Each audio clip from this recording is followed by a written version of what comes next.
ఓం సహనావతు సహనౌ భునక్తు సహ వీర్యం కరవావహై తేజస్వినావధీతమస్తు మా విద్విషావహై. ఓం శాంతి శాంతి శాంతి.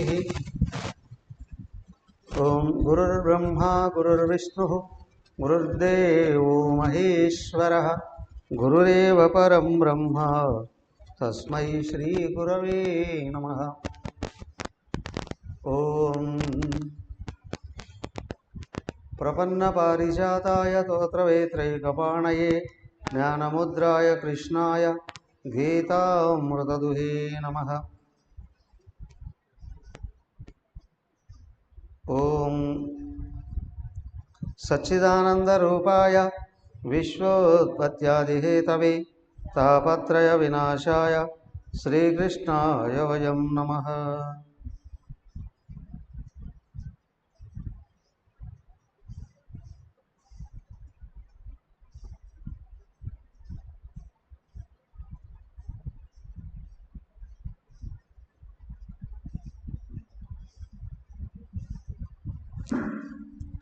ఓం శ్రీమద్ భాగవతం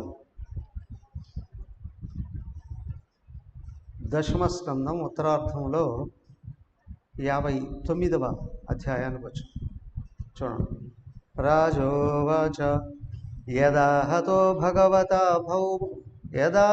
భగవతా భౌభౌ ఏన చ తా స్త్రియః నిరుద్ధా ఏతదా చక్ష్వా విక్రమం శాంగధన్వనః. శ్రీశుక ఉవాచ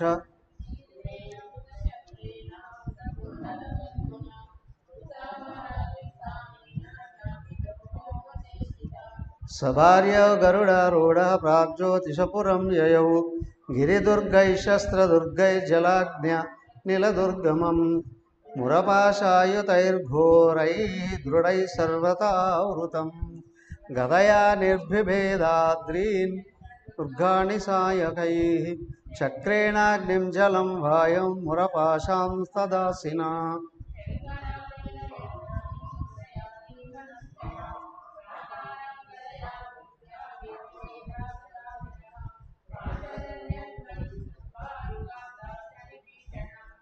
మురశయాన ఉత్తస్థౌ దైత్య పంచశిరాజలాత్ త్రిశూలముద్యమ్య సుధిర్నిరీక్షణో యుగాంత సూర్యానలరోచిర్ గ్రసం త్రిలోకీమివ పంచభిర్ముఖైః అభ్యద్రవతాక్ష్యసుతం యథోరగః అవేద్యశూలం తరసాగరోత్మతే నిరస్య వక్త్రైర్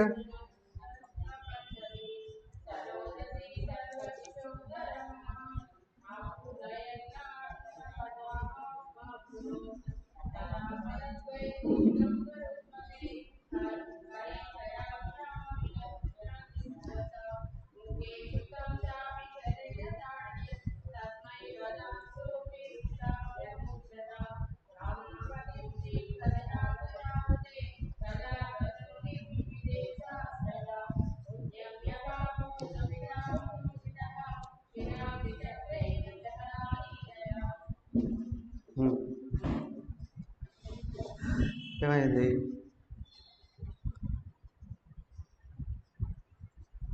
రుక్మిణీ కళ్యాణం అయిపోయింది. జాంబవతి సత్యభామ కళ్యాణం కూడా అయిపోయింది. ఆ తర్వాత మిగతా 5 మంది భార్యలు ఎవరెవరైతే ఉన్నారో వాళ్ళను కూడా ఆయన స్వీకరించడం జరిగింది. తర్వాత ఇప్పుడు 16,000 మంది భార్యలు ఎలా వచ్చారు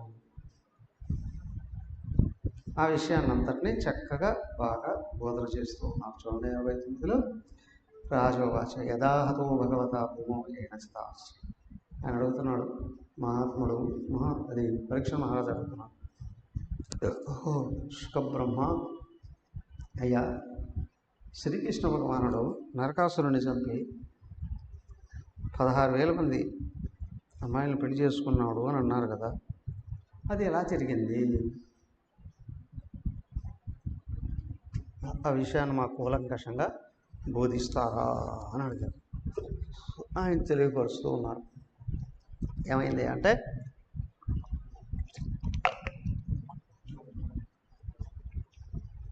శ్రీ శుకోవాచ, అయ్యా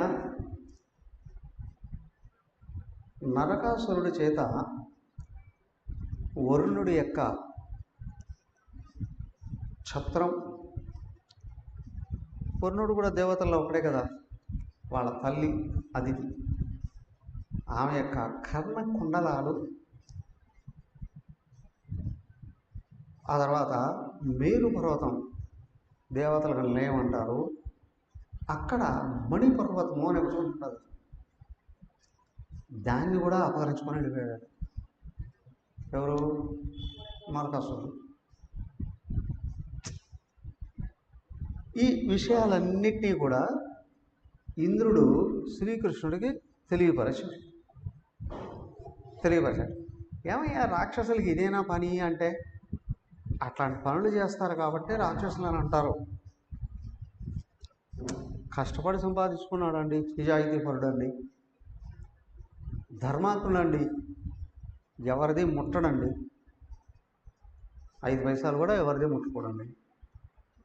కానీ అసురుడండి, వాడు పని చేయడు, ఎక్కడెక్కడ ఎవరెవరు సంపాదించుకుంటారో అదంతా దొంగిలించుకెళ్ళి దాచుకొని అనుభవించేద్దామను.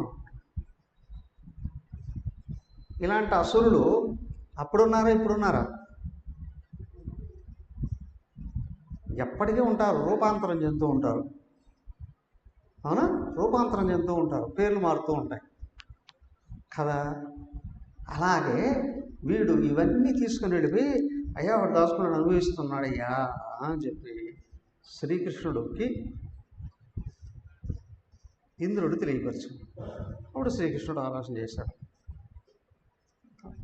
ఈయనకేంటి బాధ్యత? నేను కామ్గా అక్కడ ఉన్నాడు కానీ ప్రపంచం బాధ్యత అయిందే. అవరా ప్రపంచమే కాదు, బ్రహ్మాండం యొక్క బాధ్యత అంతా కూడా అయింది. వాళ్ళు చేయమని చెప్పి వదిలేస్తే మొత్తం ఏం చూసుకోవాల్సింది వస్తుంది కదా. కాబట్టి ఏంటి అంటే, దేవతలు కూడా తప్పులు చేస్తూ ఉంటారు, సరిదిద్ది దారిలో పెడతాడు, వాళ్ళని సరిదిద్ది దారిలో పెడతాడు. పైగా వాళ్ళతో అవసరం ఉంది ప్రపంచం అంతా నడవాలి అని అంటే కదా. సో కాబట్టి ఇక్కడ ఏంటి అని అంటే, ఈయన ఆలోచన చేసి వీడి దగ్గర నుంచి అవే కాదు మరి 16,000 మంది అమ్మాయిలను కూడా తీసుకుని వెళ్ళి వధించడానికి రెడీగా ఉన్నాడు. వాళ్ళందరినీ కూడా విడిపించాల్సినటువంటి బాధ్యత కూడా ఉంది కదా, అది కూడా వచ్చింది. కాబట్టి ఏం చేశాడు ఈయన, నేరుగా ప్రాగ్జ్యోతిష్పురానికి వెళ్ళిపోదాం అనుకున్నాడు. ఈయన ఉన్నది ఎక్కడ? కృష్ణుడు వెళ్ళిపోయాడు కదా అక్కడికి, ద్వారక్కి వెళ్ళిపోయాడుగా. అప్పుడెప్పుడో ఫస్ట్ మిత్రవందం తీసుకొచ్చినప్పుడు అక్కడ ఉన్నాడు, కాళీందిని తీసుకొచ్చినప్పుడే ఉన్నాడు, తర్వాత వెళ్ళిపోయాడు, కూడా అయిపోయాయి. ఇప్పుడు ఈయన ఉన్నది ఎక్కడ? ద్వారక ఎక్కడుంది చూసారా? ఎక్కడుంది ద్వారక? భారతదేశానికి వాయువ్య దిక్కున చివరిగా సముద్రంలో ఉంది. మరి ఇది నరకాసురుడి ప్రాంతం ఎక్కడుంది? కరెక్ట్గా ఆపోజిట్లో ఉంది. భారతదేశానికి వాయువ్య మూల అది ఉంటే, ఈశాన్య మూల ఇది. మొత్తం భారతదేశం అంతా మధ్యలో ఉంది. వాస్తవానికి వేల కిలోమీటర్లు కదా. మీరు అక్కడి నుంచి ఈయన ఇక్కడికి ఎలా వెళ్ళాలి? సైన్యాన్ని అంతా తీసుకుని వెళ్ళాలంటే ఇంకెంత పడుతుంది? ఆయన ఏం చేశాడు, అవన్నీ ఏం పెట్టుకోకుండా నేరుగా గరుత్మంతుడిని పిలిచాడు. గరుత్మంతుడిని ఎక్కేశాడు.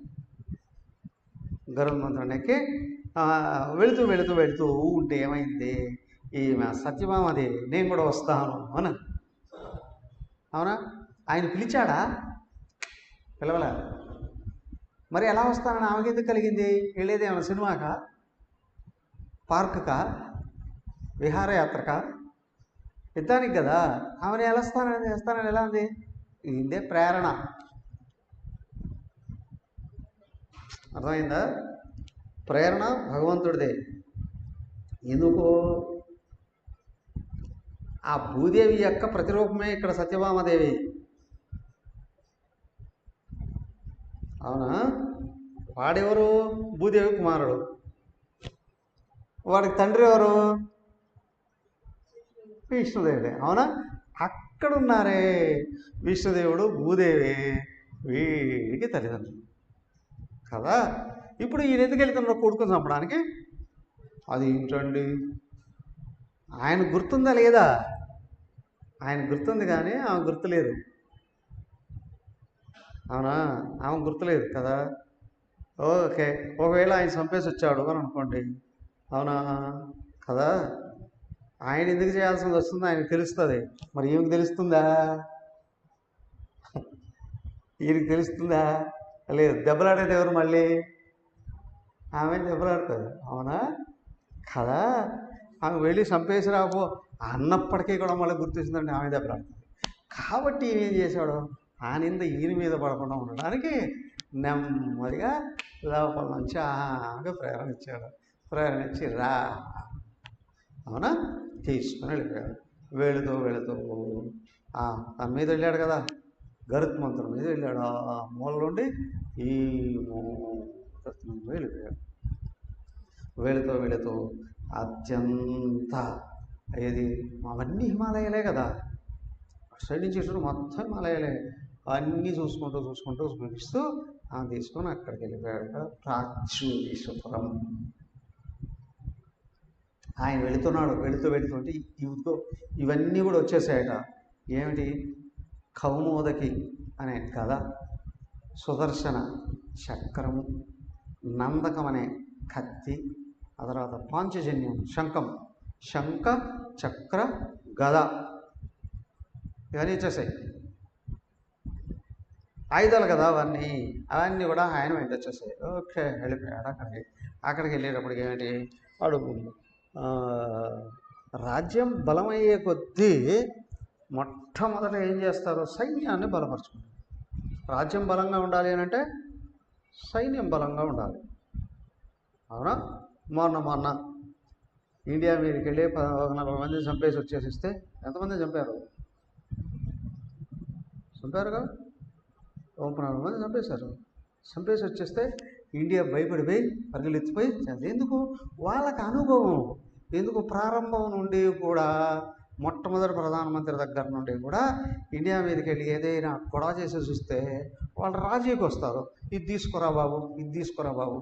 వాళ్ళకేం దేశభక్తి ఎందుకు ఉంటుంది? అవునా కాదా? వాళ్ళ భారతీయులా? ఏమయ్యా ఈ దేశం యొక్క స్వభావం సంస్కృతి నేర్చుకున్న వాళ్ళ? ఏం లేదు. కాబట్టి వాళ్ళు ఏం చేశారు? అటు చైనా కొంచెం, పాకిస్తాన్ కొంచెం, బంగ్లాదేశ్ కొంచెం, బర్మాకు కొంచెం, శ్రీలంకకు కొంచెం హాయిగా పంచిపెట్టేశారు వాళ్ళంతా ఇంతకుముందు. అవునా? ఇప్పుడు కూడా వీళ్ళే అనుకున్నారు, భయపడిపోతారు వీళ్ళు అని. పైగా మీ ప్రధానమంత్రికి చెప్పుకోకండి. ఏం చేశారు? తిరిగి వచ్చి వాళ్ళకి అర్థమైందో లేదో, మన సైన్యం మహాబలంతో ఉంది, మా నాయకుడు మహా సంకల్ప బలంతో ఉన్నాడు. అంతేకాదు మా నాయకుడు అందరినీ ఏకం చేయగలడు. తిరిగి కొట్టేటప్పటికి ఏడ్చిపోయారు. అలాగే దేశం యొక్క బలం వాళ్ళ సైనికుల మీద ఆధారపడి ఉంటుంది. ఆ సైనికులను అంతటినీ కూడా నడిపించే నాయకుడి మీద ఆధారపడి ఉంటుంది కదా. వీడు కూడా ఏం చేశాడు? మహా బలగాన్ని ఏర్పరచుకున్నాడు. ఎవరు? నరకాసురుడు. ఎప్పటి నుంచి ఉన్నాడు వాడు? అవునా? ఎక్కడో ఆయన కృతయుగంలో కదా భూమిని రక్షించింది వరాహమూర్తి ఆదివారం. అప్పుడెప్పుడో పుట్టాడు. అట్లా బలపడిపోయాడు. వాడికి మురాసురుడు అనే ఒక పెద్ద రాక్షసుడు ఉన్నాడట. వాడు మొత్తం భూగోళానంతటిని కబళించగలిగిన శక్తి కలిగిన వాడు వీళ్ళ సైన్యాధ్యక్షుడు. అవునా? వాడు అదే రక్షకుడు, ప్రాగ్జ్యోతిష్వరాన్ని రక్షించేటువంటి వాడు. ఏమంటారు? క్షేత్రపాలకుడు, క్షేత్ర రక్షకుడు అని అంటారు కదా. కాశీకి క్షేత్ర రక్షకుడు ఎవరయ్యా అంటే కాలభైరవుడు అని కదా. అట్లాగా నగరాన్ని రక్షించే వాళ్ళు ఉంటారు. ఇప్పుడు లంకాన్ని రక్షించే లంకాది దేవత లంకిడి. అలాగే ఇక్కడ కూడా మురాసురుడు యొక్క రక్షణలో ఉంది. అది చూశాడు. వాడు త్రిశూలం పట్టుకో ఉంటాడట. వాడికి 5 శిరస్సులు ఉంటాయట. అవునా? 3 లోకాలని మింగేద్దామా అని అంత ఇదిగా ఉంటాడట. అని చూశాడు. చూస్తూనే ఎవరు వచ్చారు మొదట? గరుత్మంతుడు వచ్చాడు ముందు. గరుత్మంతుడి మీదకి దూకాడు వాడు. గరుత్మంతుడికి దూకితే కృష్ణుడు ఉన్నాడు కదా, ఆయనకి కృష్ణుడికి యుద్ధం జరిగింది. ఏమయ్యా ఎన్ని రోజులు జరిగిందయ్యా? అట్లా జరిగిందయ్యా యుద్ధం. చూడండి 11. వ్యసోపపాతాంబసి వృత్తశీర్షో నిగృత్త శృంగోద్రివేంద్ర తేజస తస్యాత్మజా సప్త పితుర్వధాతురా.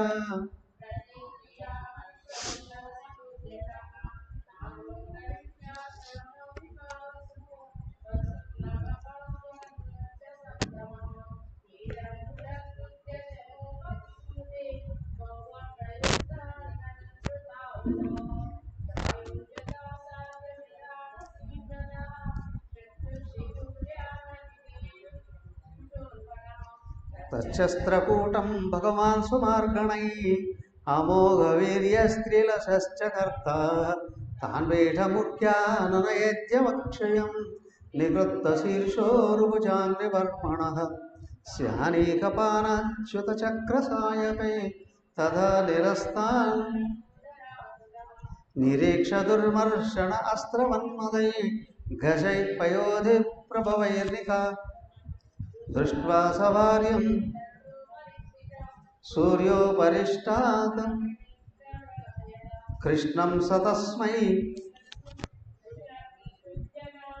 యోధాశ్చ సర్వే యుగభస్మ వివ్యదుః తద్భౌమ సైన్యం భగవాన్ గదాగ్రజో విచిత్రవాజైర్నిశితైశిలీముఖైః వికృత్త బాహోరశిరోద్ర విగ్రహం చకార తర్హేవ. ఓకే, అయితే ఇప్పుడు ఏమైంది? ఈ మురాసురుడు భగవంతుడితో యుద్ధం మొదలుపెట్టాడు. శ్రీకృష్ణుడు వాడికి అర్థం కాలేదు. సామాన్య మానవుడు కదా అనుకుంటాడు. ఎవడైనా అంతేగా. ఇప్పుడు మహాత్ముడు ఊర్లోకి వచ్చాడు అని అంటే ఎవరికి తెలుస్తుంది? ఏం లేదు, వెనకలు ఎంత హంగామాతో వచ్చాడు కదా. పటాలం కదా, వెనక గ్రూపు జనాలు వచ్చారా, ఎన్ని వెహికల్స్ వచ్చాయి, ముందు వాయిద్యాలు ఉన్నాయా, అన్నిటికంటే ముందు టపాకాయలు వెళ్తున్నాయి. అవునా కదా? ఆయన ఎట్లా ఎట్లాంటి బట్టలు ఉన్నాడు, ఎట్లా పెద్ద వాహనం మీద వచ్చి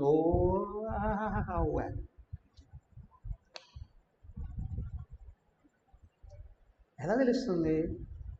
ఒకసారి మేము బ్రహ్మచారులుగా ఉన్నాం కోర్సులో. అది కోర్సులో ఉండేటప్పుడు ఏమైంది అని అంటే, ఏదో యాత్రకి ఏదో వెళ్ళాం. అన్నవరానికి వెళ్ళాం. అన్నవరం వెళుతూ ఉంటే మా వేద పండితులు వారు ఏం చెప్పారు, అయ్యా మా గురువు గారు ఉంటారు అన్నవరం సత్యనారాయణ స్వామి గుళ్ళు, ఒకసారి కలవండి అన్నారు. భీమవరంలోనూ ఎక్కడో క్యాంప్ ఏదో జరిగింది. భీమవరంలో అక్కడెక్కడ శాంతాశ్రమం.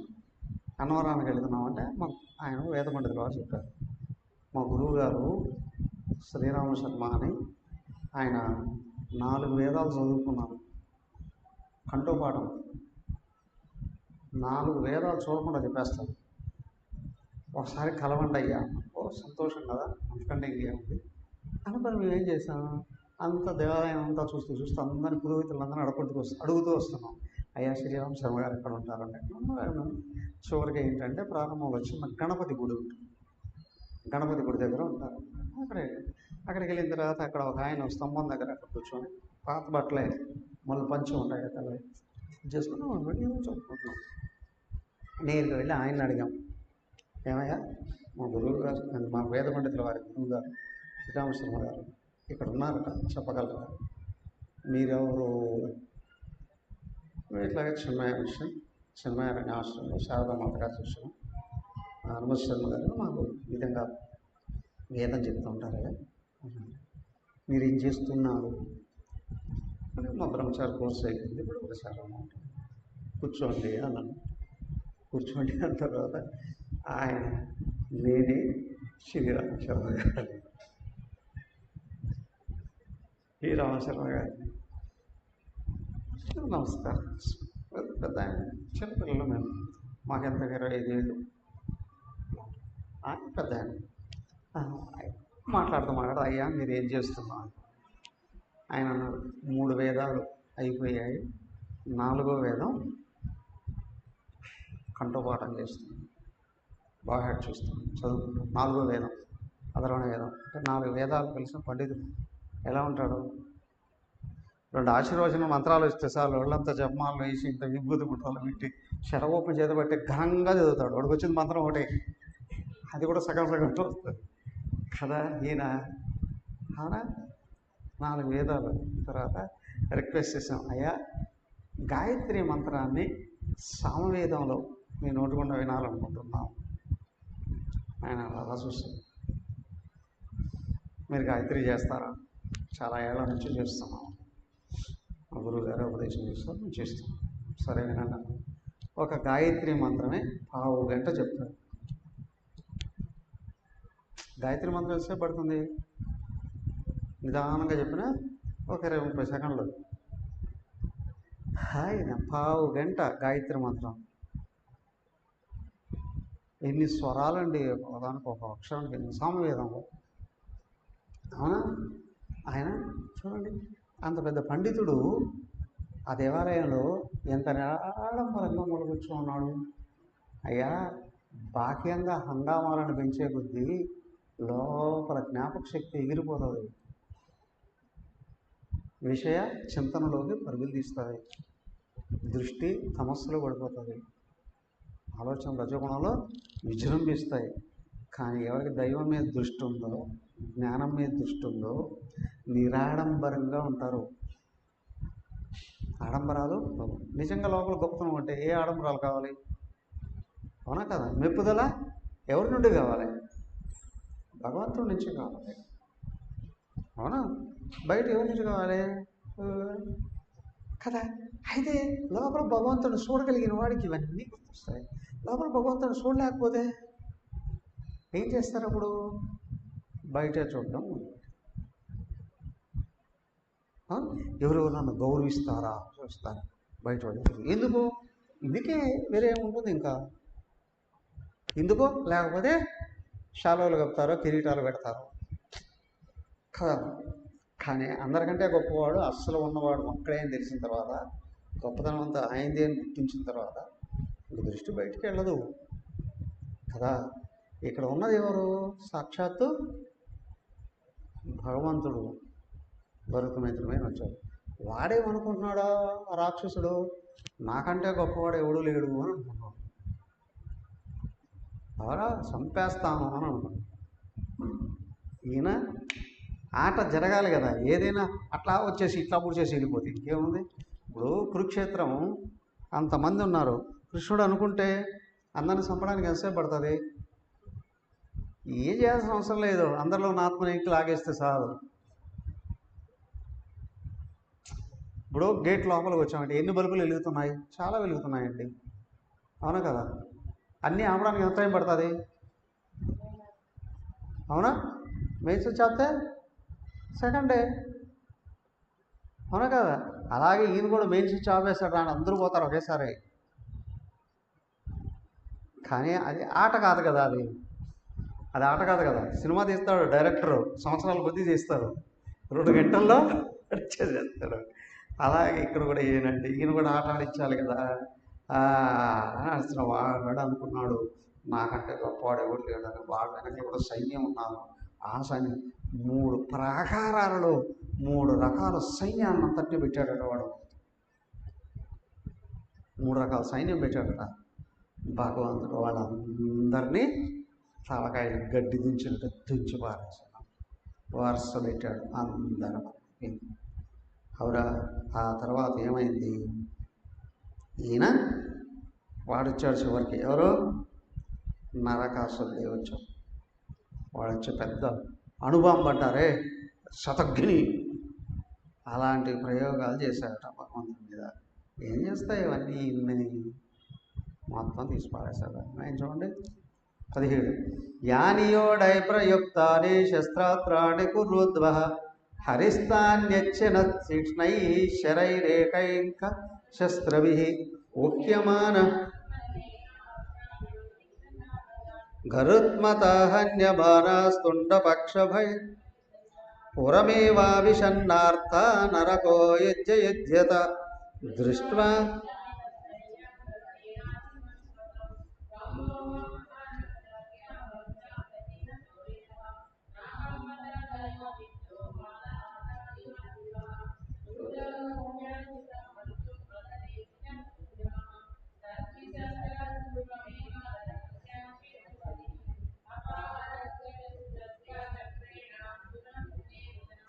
సకుండలం చారు కిరీటభూషణం బభో పృథివ్యాం పతితం సముజ్వలతు ఆహేతి సాధ్వేదృశయ సురేశ్వర మాలైర్ముకుందం వికిరంతైడిరే తతస్య భూ కృష్ణముపేత్య కుండలే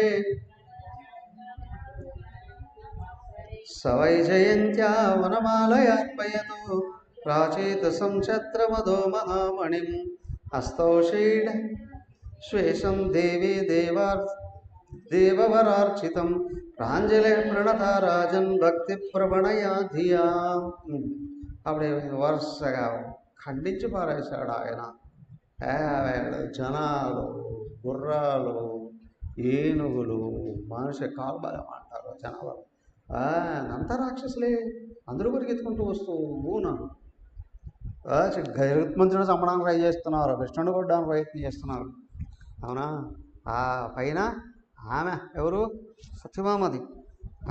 అవన్నీ చేయడానికి ప్రయత్నం చేస్తున్నారు. కానీ ఆమె కూర్చొనే ఉంది గరుత్మంతుడి మీదనే. వీళ్ళు యుద్ధం జరుగుతూనే ఉంది. జరుగుతూ ఊళ్ళంతా మంది వరుస పెట్టి వచ్చిన వాడు వచ్చినట్టు వేసి పారేస్తున్నాడు. ఎవరు ఎక్కడం లేదు. వీడు వాడి పక్క సైన్యం అంతా ఉంటుంది కదా, వాడు వచ్చినప్పటికీ కూడా వాళ్ళందరినీ కూడా ఏమైంది? ఇంకా భూమిరువాచ నమస్తే దేవదేవేశ శంకరచక్ర గదాధర భక్తేశ్వరూపాయ పంకజనాభాయ నమః పంకజమాలినే నమః పంకజనేత్రాయ నమస్తే పంకజామ్రయే నమో భగవతే తుభ్యం వాసుదేవాయ విష్ణవే పురుషాయ ఆదిబీజాయ పూర్ణబోధాయ తే నమః అజాయ జనయేత్రేస్య బ్రహ్మణే నంతసిద్ధయే పరావరాత్మన్ భూతాత్మన్ పరమాత్మన్ నమోస్తుతే త్వం వైసి క్షూరయ ఉత్కటం ప్రభో తమో నిరోధాయ వివర్త్య సంవృతః స్థానాయ సత్వం జగతో జగత్పతే కాలప్రధానం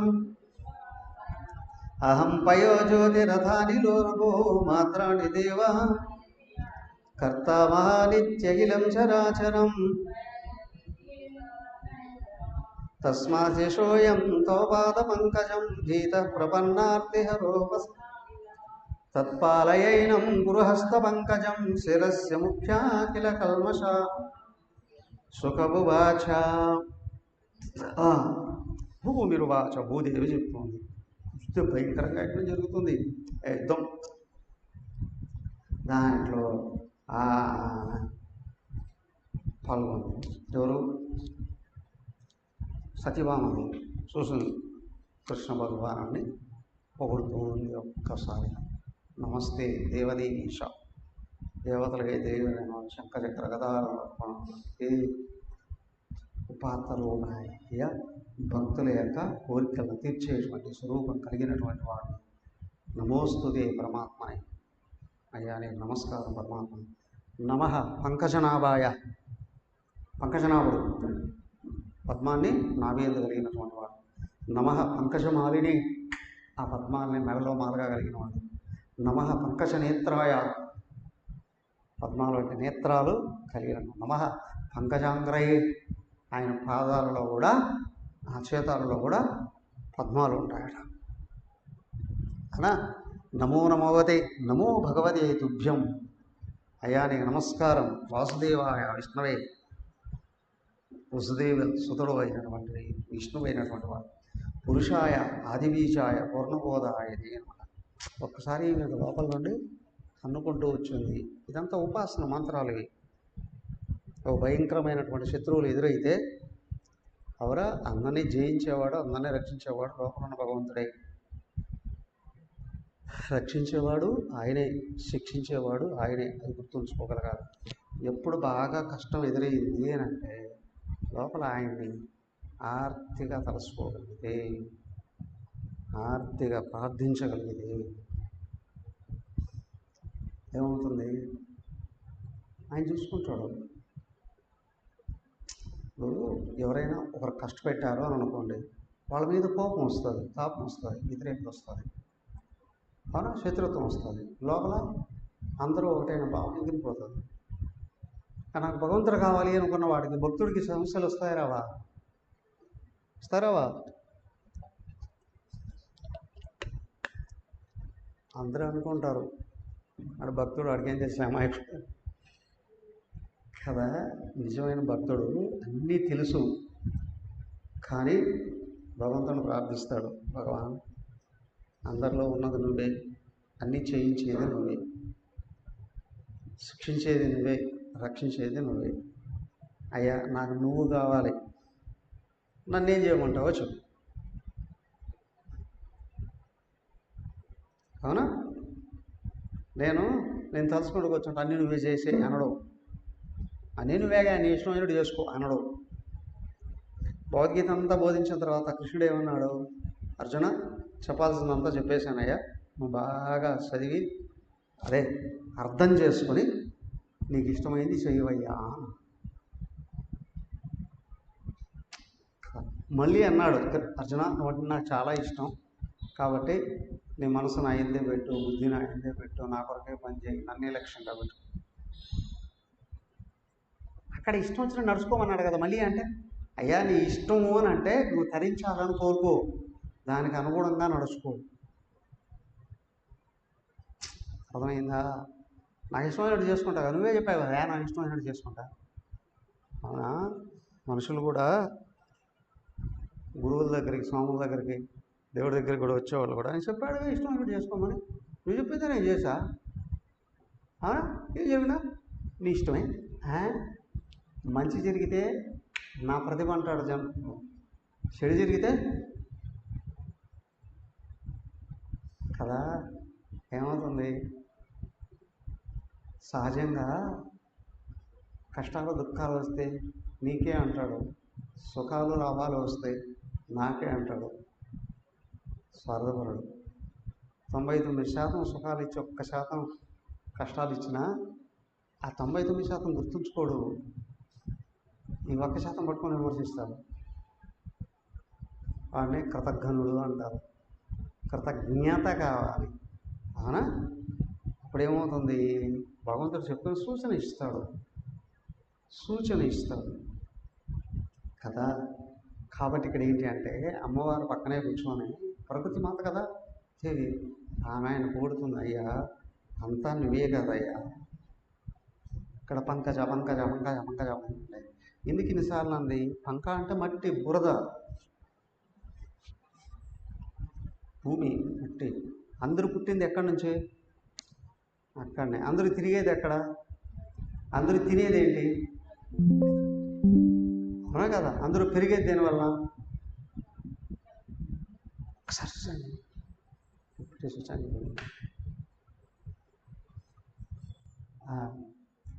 అందరూ జీవించేది దేనివల్ల? దానివల్ల కదా. అందరూ మళ్ళీ కలిసిపోయారు ఎక్కడ? అవునా కదా? విజ్ఞానవంతుడు గుర్తుంటుంది, అవునా? అజ్ఞాని అల్పంగా భావిస్తాడు. దానికే పుట్టినప్పుడు ప్రతి ఒక్కరు మట్టి తింటారండి, కృతజ్ఞతలు కూడా చూపిస్తుందండి. ఆ తర్వాత మట్టిని ధృవీకరించేవాడు, అవునా? ఇప్పుడు పల్లెటూళ్ళలో పూర్వం సపోజ్ మీరు ఆడుకున్నారో లేదో మరి బయట అవునా, వర్షం వచ్చిందిరా అంటే పరిగెత్తుకుంటూ బయటకు వెళ్ళి, అవునా, స్కూల్ నుంచి వచ్చారంటే ఇప్పుడు దుమ్ములోకి వెళ్ళి తిరిగేసి ఆడుకుంటా ఉన్నాను. ఆనందం వేరండి, తృప్తి వేరండి. అన్నీ పోయాయి. ఇప్పుడు ఎవరు చూసినా ఫోన్ చేతిలో, అవునా, చేతిలో ఫోన్ కదా. కానీ అక్కడ భూమితో మనకున్నటువంటి సంబంధం ఏంటండి? కానీ వివేకవంతుడు ఉన్నాడే కదా, పద్మాన్ని చూసి నేర్చుకుంటాడు. ఏమిటి అంటే బురదలోనే పుడుతుంది, బురదలోనే పెరుగుతుంది, కానీ బురద అంటుకోదు.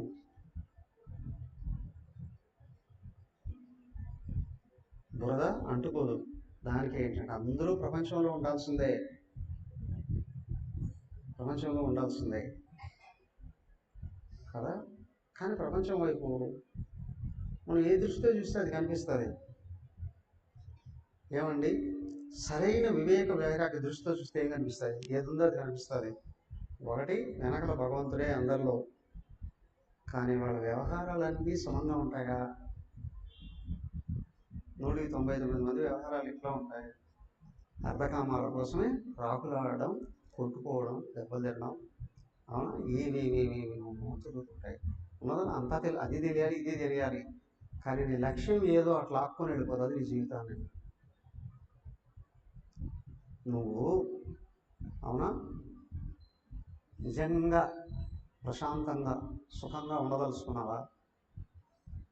నిజాయితీగా పనిచేయదలుచుకున్నావా? ధర్మబద్ధంగా వ్యవహరించదలుచుకున్నావా? నీకు ఆయన కావాలి అని అనిపిస్తుంది, అవునా, భగవంతుడు కావాలి అనుకుంటే ఇవన్నీ ఉండాలి. ఓకే, ఇలాగ వ్యవహరించాలి అనుకుంటే కదా, జనరల్గా ప్రపంచంలో వ్యవహరిస్తూ ఉన్నటువంటి వాళ్ళందరూ కూడా వీటికి అడ్డుపడతారు, కూడా జరగనీయకుండా కూడా అడ్డుపడతారు. అవునా, మంచి జరగకుండా అడ్డుపడతారు. ఎదుర్కోవాలి కూడా, ఎదుర్కోవాలి, అవునా, ఎదుర్కోవాలి కదా. అదే ఇక్కడ ఆమె చెప్పకనే చెప్తుంది, నమో భగవతే తుభ్యం వాసుదేవాయ విష్ణవే పురుషాయ ఆదిబీజాయ పూర్ణబోధాయ నమః. లక్ష్యం ఆయన వైపు ఉండాలి. అయ్యా, వసు అంటే ప్రకృతి, వాసుదేవ ప్రకృతిని వెలిగించేవాడు, అందరిలో ఉన్నవాడు నువ్వే, నీకు నమస్కారం. అంతటా ఉన్నవాడు నువ్వే, భూమి అంతటా కాదు, జగత్ అంతా కూడా నీలోనే ఉందయ్యా. పురుషాయ ఆదిబీజాయ, పరమ పురుషుడు నువ్వే అయ్యా. యావత్ బ్రహ్మాండానికి బీజం వేసింది నువ్వే. ఎలా పుట్టావండి? అమ్మ నాన్న వల్ల పుట్టావండి. మొట్టమొదటి చూడు, అసలు కారణ శరీరంలో బీజం వేసింది చైతన్యం ఆయన. అది కదిలే సూక్ష్మ శరీరం అయింది. సూక్ష్మ శరీరం తల్లి గర్భంలోకి వచ్చి స్థూల శరీరాన్ని తయారు చేసుకొని వచ్చింది కదా. ఆదిబీజాయ పూర్ణబోధాయ. ఏమయ్యా, బీజం వేసావు, నువ్వేమైనా సంసారంలో పడ్డావా? గంపడ పిల్లలండి పాపం సంసారంలో పుట్టుబిట్టి ఆడుతున్నాడండి. No no no no no no. బ్రహ్మాండానం తట్టి కనింది ఆయనే, కానీ ఆయన సంసారంలో పడలేదు. అజాయ, పుట్టుకే లేనివాడు. జనయిత్రి, అందరిని పుట్టించినవాడు. అస బ్రహ్మణే అనంత శక్తి అయ్యా, పరబ్రహ్మం నువ్వే, అనంత శక్తివంతుడు. పరావరాత్మన్, అన్నిటికంటే పైన ఉన్నవాడు. భూతాత్మన్, జీవులందరిలో ఉన్నవాడు. పరమాత్మన్, అన్నిటికీ అతీతమైన వాడే కూడా. నమోస్తుతే, నీకు నమస్కారం అయ్యా. ఎవరు ఇదంతా పొగుడుతుంది? భూదేవి పొగుడుతుంది. తొంభై శిశుక్షు ఉత్కటం ప్రభు. అయ్యా, దీని అంతటిని సృజిస్తూ ఉన్నవాడివి నువ్వే, అవునా, లయం చేసేవాడివి నువ్వే, రక్షించేవాడివి నువ్వే కదా. నువ్వు లేకుండా ఏమీ లేదయ్యా. పుట్టించేది నువ్వే, ఉండేది నువ్వే, కలిపేసుకునేది నువ్వే, మిగిలేది కూడా నువ్వే. ఆమెకు లోపల నుండి భక్తి పొంగుకొని వచ్చింది. ఆయన పొగుడుతూ ఉంది. ఏమైంది అప్పుడు? 32. శ్రీ శుక ఉవాచ ఇది భూమ్యార్ధితో వా భగవాన్ భక్తి నమ్రయ దత్వా భయం భౌమగృహం ప్రావిశత్ సకలర్దిమతు తత్ర రాజన్య కన్యానాం షట్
ఓకే. అయితే ఏమైందండి, ఇంత భక్తి ఆమెలోంచి పొంగుకొని ఎందుకు వచ్చింది అని అంటే, యుద్ధం జరుగుతుంది, ఆ మురాసురుడు రాక్షసులు అందరూ చంపేశాడు, నరకాసురుడి దగ్గరికి వెళ్ళిపోయాడు కదా. నరకాసురుడి దగ్గరికి వెళ్ళిపోయాడు, ఆయనతో డైరెక్ట్గా వచ్చాను యుద్ధం జరిగింది. యుద్ధం జరిగినప్పుడు మహాభారతం ఉంది. ఇప్పుడు ఏంటంటే ఈయన స్పృహ కోల్పోతాడండి. అప్పుడు ఆమె పక్కకు తీసుకొని వెళ్ళిపోయి ఆయన స్పృహ వచ్చేటట్టు చేస్తుంది. ఆ తర్వాత మళ్ళీ ఆయన మేలుకున్న తర్వాత మళ్ళీ ఆయన తీసుకొని వచ్చిన తర్వాత ఈయన చూసి చక్రంతో వేసేస్తాడు, చచ్చిపోతాడు. ఎవరు? నరకాసురుడు. చనిపోయిన తర్వాత ఆమె ఇదంతా ప్రార్థన చేస్తుంది. ఎవరిని? నారాయణమూర్తి. అయ్యా నువ్వు నారాయణమూర్తివే చెప్తుంది. ఇదిగో నువ్వు మొట్టమొదటి ఆది పురుషుడుగా ఉన్నావు, నేనుండే ప్రకృతి బయటకు వచ్చింది, ప్రకృతి కదిలింది, పంచ గుణాలుగా మారింది, గుణాలు కదిలాయి, సూక్ష్మ శరీరాలు తయారయ్యాయి. తర్వాత అదిగో అవి పంచతన్మాత్రలు బయటకు వచ్చాయి, సూక్ష్మ శరీరం తయారైంది, పంచతన్మాత్రలు పంచీకరణ చెందాయి. తర్వాత స్థూలమైన ప్రపంచం అంతా సర్వ నామరూపాలు తయారయ్యాయి. నామరూపాలలో నువ్వు ప్రవేశించావు. అప్పుడు జీవరాశులన్నీ కలుపు అంతా నువ్వేనయ్యా. ఇలాగా పడింది. అవునా? పొగిడిన తర్వాత ఏం చేశారు? వీళ్ళు పడిపోయినాడు కదా. పడిపోయిన తర్వాత వాడు కొడుకున్నాడు, నరకాసురుడి కొడుకు భగదత్తుడు. భగదత్తుడు అనేవాడు నరకాసురుడి కొడుకు. వాడిని తీసుకొని వచ్చి సింహాసనం మీద కూర్చోబెట్టారు. అవునా? ఆయన ఏమో దీన్ని స్వాధీనం చేసుకోలే. ఒక్కొక్క దేశాన్ని జయించి స్వాధీనం చేసేసుకున్న సంపదలన్నీ హెడ్ క్వార్టర్కి తరలించండి అని ఆ క్రిస్టియన్స్ ముస్లిం చేసి వచ్చారే, అలాగే చేయలే. మొత్తం మళ్ళీ వాళ్ళ కొడుకునే శిక్షణ ఇచ్చి జాగ్రత్త చెప్పి అక్కడ పట్టాభిషేకం చేశాడు కొడుక్కి. అవునా? అంతా అయిపోయింది. అయిపోయిన తర్వాత ఏమైంది? నరకాసురుడి చెరలో ఉన్నారు 16,000 మంది. అందరూ 16,000 మంది ఉన్నారు. వాళ్ళందరినీ తీసుకొచ్చి బంధించాడు. ఏదో యాగం చేస్తున్నాడట. ఆ యాగంలో చివరిలో ఈ 16,000 మంది కానీ చంపేసేస్తే, బలిస్తే వాడికి ఏదో సిద్ధి లభిస్తుందట. సిద్ధి లభిస్తుందట. ఆ సిద్ధి కోసం వీడు ఎంతమంది చంపడానికి ప్రయత్నం చేస్తున్నాడు. సడన్గా సమయానికి స్వామి వచ్చాడు, వాడిని చంపాడు, వీళ్ళందరినీ విడిపించాడు. విడిపించేసిన తర్వాత వీళ్ళంతా ఎక్కడికి వెళ్తారు ఇప్పుడు? చాలా రోజుల నుంచి అన్ని వైపుల నుండే పట్టుకొచ్చుకున్నారు. ఎవరు కదా? చాలా రోజుల నుంచి. అప్పుడు ఏమైంది? వాళ్ళందరినీ విడిపించిన తర్వాత, అయ్యా వీళ్ళు ఎక్కడికి వెళ్తారయ్యా? వాళ్ళందరూ అన్నారు, మమ్మల్ని చంపేసి మేము చాలా రోజులు ఉన్నతమైన కుటుంబాల్లో, రాజ కుటుంబాల నుంచి మనం తీసుకొచ్చాడు. ఇన్ని రోజులు మేము ఎక్కడ ఉన్నామో ఎవరికి తెలియదు. ఇన్ని రోజుల తర్వాత మళ్ళీ మేము ఇంటికి వెళితే ఎక్కడికి వెళ్ళాము అని అడిగితే ఏం చెప్పాలి మేము? మమ్మల్ని ఎవరు పెళ్లి చేసుకుంటారు? అసలు మా ఇళ్లలో మమ్మల్ని ఎవరు గౌరవిస్తారు? కాబట్టి మాకు ఈ జీవితం వద్దు, చంపేసే. చంపేదానికి చచ్చిపోవడానికే నేను రక్షించింది అన్నారు. లేకపోతే మాది ఒక విన్నపం, కోరిక. ఏమిటి అంటే, మాకు అందరికీ నువ్వు మంగళసూత్ర ధారణ చేయి, అంటే పెళ్లి చేసుకో. నీ భార్యలము అని చెప్పుకున్నప్పుడు మా మీద ఎవరికి దోష దృష్టి పడదు.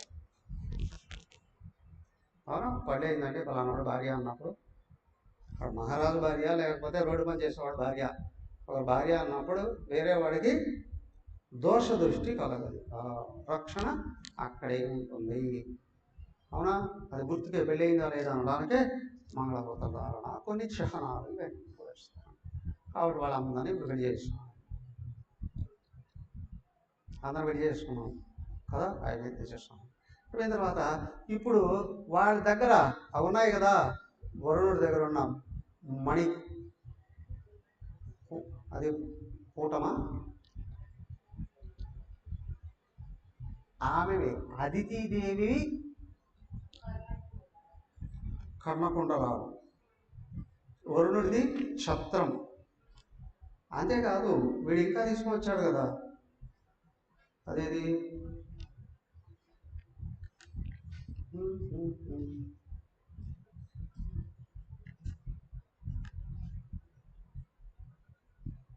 మేరు పర్వతం, దేవతల నివాసం మణిపర్వతం, అది కూడా తీసుకెళ్ళిపోయాడు.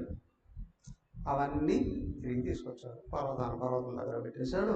ఇప్పుడు ఈ కర్ణ కుండలాలు వరుణుడి ఛత్రం ఇవ్వాలి కదా, ఎలా ఇవ్వాలి, ఎక్కడ ఇవ్వాలి? స్వర్గలోకానికి సంబంధించినవి. ఈ స్వర్గలోకానికి వెళ్ళాలి అని అంటే వెంటనే ఆయన ఐరావతాన్ని పంపించారు. ఇక్కడ నరకాసురుని సంహం చెప్పింది ఎవరు కదా, ఇంద్రుడు ఐరావతాన్ని పంపించాడు. ఈయన ఐరావతాన్ని ఎక్కి నేరుగా సత్యభామ దేవతో కలిసి స్వర్గానికి వెళ్ళాడు. స్వర్గానికి వెళ్ళి అక్కడ నందనవనం అంతా ఉన్నాయి కదా, అది తిరుగుతూ సందర్భంలో పారిజాత వృక్షాన్ని చూసి సత్యభామదేవికి ఇష్టం కలిగింది. ఇది తీసుకెళ్ళి మన పెరట్లో పడుకుందామని మన గార్డెన్లో వాడుతారు. ఆయన తీసుకొని వస్తుంటే ఇంత జరిగిందంతా కూడా కృతజ్ఞత లేకుండా ఇంద్రుడు అడ్డుపడ్డాడు. మళ్ళీ ఇంద్రుడిని 4 బారి అవునా ఆ అహంకారాన్ని అడిచి ఆయన మళ్ళీ తిరిగి తీసుకొచ్చుకొని ఇక్కడ వాళ్ళ గార్డెన్లో వాడుతున్నారు. ఆ విధంగా సత్యభామాదేవి వలన పారిజాత వృక్షం భూలోకానికి వచ్చిందండి కదా. ఇంకా ఏమొచ్చింది, ఎలా వచ్చింది, ఏం జరిగింది రేపు చూద్దాం. అది అయితే అత్యంత ముఖ్యమైన అద్భుతమైన ఘట్టం శ్రీకృష్ణుడికి రుక్మిణీదేవికి సంభాషణ. జనరల్గా భౌతిక దృష్టి కలిగిన వాడు దేని మీద ఆసక్తి కలుగుతుంది, పురుషుడికైనా స్త్రీకైనా. ముఖ్యంగా సపోజ్ స్త్రీలకి ప్రపంచంలో ఏ విషయాల మీద ఎక్కువగా ఆసక్తి ఉంటుంది, ఏ విషయాల మీద ఉంటుంది? స్త్రీలకి, అపవివాహమైన స్త్రీలకి ప్రపంచం ఏ విషయాల మీద, ఏ విషయాల మీద ఆసక్తి ఉంటుంది జనరల్గా? మొట్టమొదట ఆభరణాలు అవునా, తర్వాత బట్టలు అవునా, తర్వాత అలంకరణలు కదా, తర్వాత ఇంకా వెళ్ళేటువంటి కాస్మోటిక్స్ అంటే రకరకాల పెర్ఫ్యూమ్స్ అవునా, దృష్టి బాహ్యంగా ఇవన్నీ కావాలంటే ఇది బాగా ఉండాలి కదా. అన్నిటికంటే ముందు ఇదంతా ఏంటో భౌతిక దృష్టి కలిగినాడు. ప్రపంచంలో భౌతిక దృష్టి కలిగినప్పుడు రకరకాల దుస్తులు కావాలి, రకరకాల ఆభరణాలు కావాలి, అవునా, రకరకాల అలంకరణ కావాలి. ఇంకెందుకండి లక్షలు ఇది పెర్ఫ్యూమ్స్కి, మేకప్కి తగలబెట్టేవాళ్ళు ఉన్నారా లేదా? రోజుకి లక్షలు. కొంతమంది నర్సింగ్ అంటుంటారు, ఏదో చిన్న ప్రోగ్రామ్కి వెళ్తున్నారు, అరగంట ప్రోగ్రామ్ ఏదో ఉంది, వాళ్ళు ఎంత మేకప్ వేసుకొని వస్తారు, అవునా, ఎంత మేకప్ వేసుకొని వస్తారు, అది వేయడానికి ఎంతమంది మనుషులు ఉంటారు కదా. జనరల్గా ఇవన్నీ ఉంటాయి. కానీ సంస్కారవతి అయినటువంటి స్త్రీకి ఏముంటుంది, నెమ్మదిగా దృష్టి భర్త వైపు ఉంటుందండి. భర్త క్షేమ ఆచారాలు, భర్త సంపాదన, కోర్స్, భర్త యోగక్షేమాలు. అంతేకాదు ఇంకా లోపల ఔన్నత్యంతో కూడా ఉత్తమ గుణాలు పెరుగుతున్నాయి అంటే ఇప్పుడేలా ఉంటుందండి, భర్త యొక్క గొప్పతనాన్ని గురించి ఆలోచించుకోండి. అవునా, కదా. అలాగే రుక్మిణీదేవి కృష్ణుడిని ఏం చూసి కావాలనుకుంది? అసలు చూసిందా? చూసిందా? కృష్ణుడు చూసిందా? కృష్ణుడు బ్యాక్గ్రౌండ్ చూసిందా? కానీ ఎవరో చెప్తే వినింది. ఈయన టెస్ట్ చేద్దాం అనుకున్నాం. అవునా? అయితే ఏమవుతుంది? భార్యాభర్తలు గొడవ పడుతూ ఉంటారా లేదా? గొడవ పడతారా లేదా?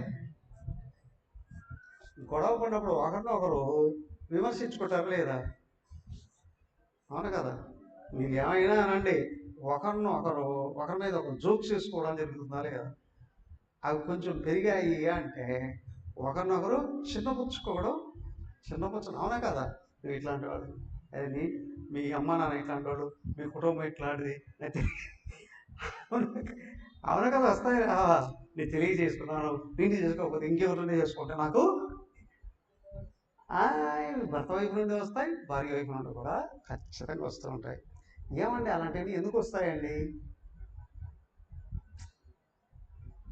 జీవితాన్ని గురించి, జీవిత ధర్మాల గురించి కానీ తెలిస్తే ఇలాంటివి ఒకరి మీద ఒకరికి ఇంకా ప్రేమను పెంచుతాయండి. ఒకరి అవసరం ఇంకొకరికి ఎంత ఉందో తెలియపరుస్తాయండి. ఒకరి అవసరం ఇంకొకరికి ఎంత ఉంది కదా. ఒకరి మీద ప్రేమ ఇంకొకరికి ఎంత ఉంది, అనురాగము, ప్రేమ, ఆధారము, ఇవన్నీ పెంచుతాయండి. అది అందరి చోట, అన్ని చోట్ల ఉంటుంది గృహస్థాశ్రమంలో. అలాంటిదే ఒక సంఘటన రుక్మిణీదేవికి కృష్ణుడికి జరిగింది. కోర్స్ ఏమండి, భార్యాభర్తల మధ్య జరిగేటువంటి అన్ని వచ్చి సమాజంలో రోడ్డును పడాలనా? రోడ్డు వేసుకోవాలా? ఎన్నో గొడవలు జరుగుతాయి. భార్యాభర్తలు వచ్చి బయట చెప్పుకుంటారా? ఎవరిని అట్లా కానీ చెప్పుకుంటూ ఉంటే అసహ్యం వస్తుంది. భర్తల గురించి భార్య విమర్శించినా, భార్యని గురించి భర్త విమర్శించినా వాళ్ళిద్దరు పరుగు పోతుంది కదా. కానీ ఇక్కడ ఏంటి అని అంటే వాళ్ళిద్దరి మధ్య జరిగింది సమాజంలో ఉన్న ఉన్నతులైనటువంటి వాళ్ళకి ఆదర్శవంతమైనటువంటి చిన్న గొడవ ఎక్కడికి దారితీసింది, ఏం చేసింది, ఆ విషయమే 60వ అధ్యాయం రేపు చూద్దాం. హరి ఓం. సర్వే భవంతు సుఖినః, సర్వే సంతు నిరామయాః, సర్వే భద్రాణి పశ్యంతు, మా కశ్చిద్ దుఃఖభాగ్ భవేత్. ఓం శాంతి శాంతి శాంతి. హరి ఓం. శ్రీ గురుభ్యో నమః. హరి ఓం.